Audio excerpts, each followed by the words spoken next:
Okay. Hi guys, it's me, Annie, and here is E, the very, very orange E. He's the only orange E, but you can get your own orange E at alphapals.com. As long as you know what the .com stands for. Now let's get right on with the show. Today's a very special day, because E, can you go get the book, please? Alright. Thanks, E. Go, whoa. Good boy. So today we're going to be reading Shadow Jumper, yes! And as I've forgotten that we actually read a bit of chapter 4, I didn't check where, so we're going to have to be doing this all over again. Completely and utterly my fault. I'm owning it, so now you guys don't have to go and roast me in your own heads, because the comments aren't actually on, so no roasting in the comments, okay? Anyways, today we're going to be doing chapter 4. Actually 4 is one of my favorite numbers, did you know that? What's your favorite number? If the number is 1 through 4, then you can like this video. If the number is 5 through 10, then you can subscribe. Now let's get right on with it. The next evening, Jack was back on the roofs. The sun, already low, peeped between the chimney stacks. The violent orange sky bled into the darkening clouds, creating a cluster of purple bruises. Long shadows surrounded Jack as he hopped onto a ledge and surveyed the collection of rooftops. He'd been waiting all day for this moment, and he planned to savor every precious minute of it. Exactly 10 seconds later, he spotted something out the corner of his eye, or rather someone. A huddled figure wearing black. Beth was sitting with her back to one of the tallest chimneys, her rucksack by her side. Seeing her made his nerves tingle. Was she stalking him? Then he noticed her head was buried in her arms, and her shoulders were juddering up and down. Jack hesitated. He needed someone else's problems like a hole in the head, but he couldn't very well leave her there looking so upset. He slowly made his way towards the hunched shape. He put out a hand and touched her lightly on the shoulder. She practically jumped out of her skin. "Why'd you sneak up on me?" she squawked, rubbing her eyes frantically. The smudged black and white makeup tinged her face a ghoulish gray. "Sorry," he said. "Are you okay? Do I look okay?" He shrugged and started to turn away. If she was going to be like that, he really couldn't be bothered with her. He had better things to do with his time, like shadow jumping. "If you must know, I've lost something," she said. "Satisfied?" His heart thumped uncomfortably against his chest wall. Dealing with a bawling goth girl wasn't what he had in mind when he left the flat earlier. "Sorry," he said again. He shifted uncomfortably from one foot to the other and waited for her to say more, but all she did was take another swipe at her tears and then stare at him. "You've cut yourself." He glanced down at the angry-looking sore on the back of his hand. It extended from the bony base of his forefinger to his wrist. A brown crusty scab had formed over the top. He must have knocked it on his way up. Now blood seeped onto the pink, raw-looking skin skirting around the edges of the wound. It looked revolting. "Here, you've got to keep it clean." Beth produced a bottle out of her rucksack. He winced as she poured water over the gash. Then she rummaged in her bag again, bringing out what looked like a mini first aid kit, tore open a small carton, and carefully covered the wound with a plaster. "I told you it's dangerous running around on the roofs." "I didn't do it on the roof." Beth handed him her water bottle, and he took a swig. "You're not going to leave me hanging, are you?" She leaned forward and peered at his face underneath his hood. "Is it something to do with the skunk you're covered it with?" Jack nodded. Before he knew it, everything tumbled out in a rush. It was as if someone had shaken him up like a bottle of fizzy drink and then unscrewed the cap. Words exploded out of his mouth at a force he couldn't stop. Weeks, months of silent worry released in a torrent. All about being allergic to sunlight and wearing the horrible gooey gloop to stop his skin burning. I guess he finally trusts her. Let's see what happens. "Oh, I've read about that," said Beth.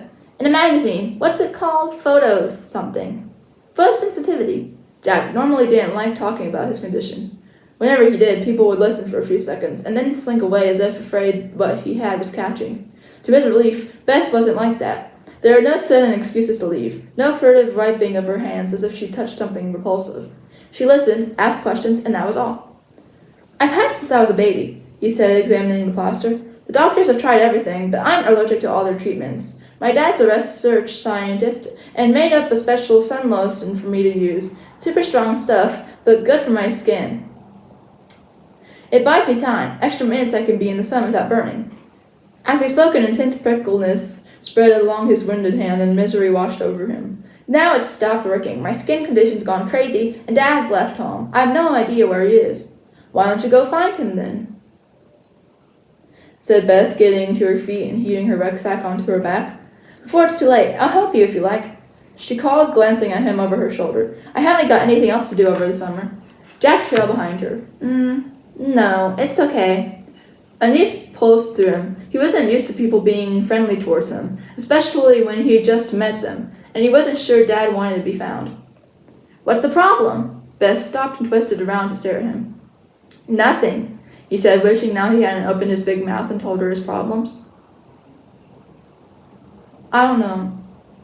Do you like Jack? He seems different from most kids. Let's just figure out something. Look, you're not the only one who's bored. I moved here a couple weeks ago. You're the first person I've met. You need help to find your dad, and I'm offering it. But if you don't want it... Beth looked at him, hands placed on her hips, like Mum stood when she was cross about something. What could he say? He didn't know her well enough to spend any time with her. That sounded really weak. How else would he get to know people unless he spent time with them? She scared him? That was plain pathetic. He moaned about not having any friends, and here was someone offering friendship. Why wasn't he jumping at the chance? Because he was an idiot. He opened his mouth to speak, but Beth got there before him. The least you can do is teach me how to shadow jump, she said. You owe me. Jack inhaled sharply. No way. She'd saved his life and listened to his problems, sure, but the roofs were his safe place. Shadow jumping was his thing. He didn't feel ready to share it with anyone. He scarred his mind for an excuse, a reason he could give that would get her to drop the subject. It takes tons of practice and strength. You think I'm not strong enough? He remembered her clutching his arm and hauling him away from the edge of the roof. A ripple of heat rose up his cheeks. If you can do it, so can I, she said. That's different. How? Asked Beth, her voice cool. He didn't reply. 5 minutes later, he was crouching with Beth at the bottom of one of the steep pitches. The ornate chimneys that dominated the Victorian skyline towered above them. You won't be able to jump with that on your back, he said, jerking a thumb at her rucksack. It'll weigh you down. I'm used to it. It's coming with me. Beth's black eyes flashed. He shrugged. She'd have to find out for herself. He set off to perform a series of moves she could copy. He darted up a steep pitch, stopping in the shadow of a chimney stack. I suggest you don't try this at home, even if instructions are given. Then he slid downwards, using the parapet to brake against at the bottom. Twisting round, he watched Beth slithering towards him, her mouth open in a wide O of surprise. He sprinted towards the next patch of shade. In front of him, the roof flattened out and a red brick wall reared up, casting a giant shadow. He dashed forward, jumping and rotating at the same time. His right foot kicked off the wall and propelled him over the low barrier to his left. Then, with both arms extended, he vaulted over a concrete block, his hands driving him forwards. He stopped the other side, waiting for Beth to catch him up. That's such a rush, she panted, as she leaped over to join him in the shadows. Her hair dripped in front of her eyes, and she impatiently pushed it aside. And you're brilliant at it. He looked away. He'd secretly hoped that she'd hate shadow jumping. Typical of his luck. He loved it. She loved it. Sorry. They clambered up the wall, separating the roof from its neighbor, and dropped down the other side. A couple of striped deck chairs and an upside-down crate were set out on the flat roof to make a crude terrace. The sun had almost set now. Long shadows stretched from the building across the makeshift patio.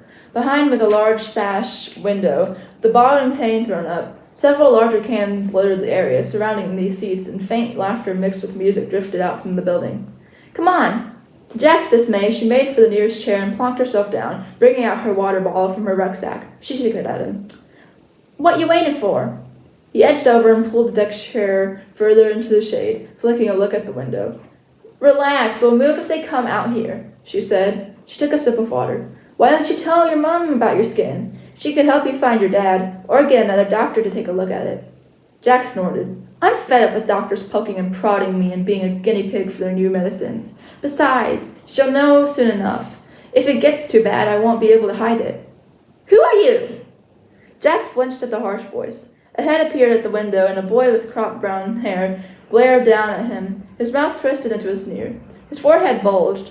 Thick brown brows hung over his eyes, which were dark, sunken dots in his face. Broad shoulders jutted out at right angles from his jaw, his neck made invisible by his muscular frame. He looked older than them, maybe 16 or 17. Whatever his age, he was huge. Jack scrambled to his feet, pulling Beth up beside him. He licked his lips, which had become sandpaper dry. A sick sensation bubbled up from the pit of his stomach. "We're just leaving."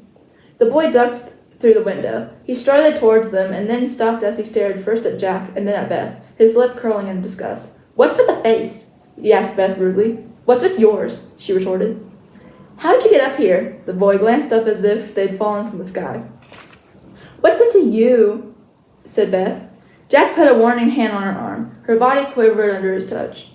"This ain't your roof, so clear off." The boy took a step towards her. Instinctively, Jack took a pace back, dragging Beth by the arm. He cast a sidelong look at her face. It was blank, but a tiny pulse pounded in her jaw, and her hands were clenched into tight balls. The music from inside stopped, and a female voice pierced the silence. "Kai, where are you? I found more beer." Jack jerked Beth's arm. "Let's go." "Nobody pushes me around," she said. "He's got a point, though. This is his roof." And that's where we're going to stop today, at the end of page 25. So what do you think's going to happen? Kai seems like a really weird person. I mean, they were just shadow jumping. The kids weren't doing anything wrong. But what do you think? Well, this seems to be the end. Tune in next time for more awesome adventures with Anytime Storytime and her suspicious tiny pal, Eve.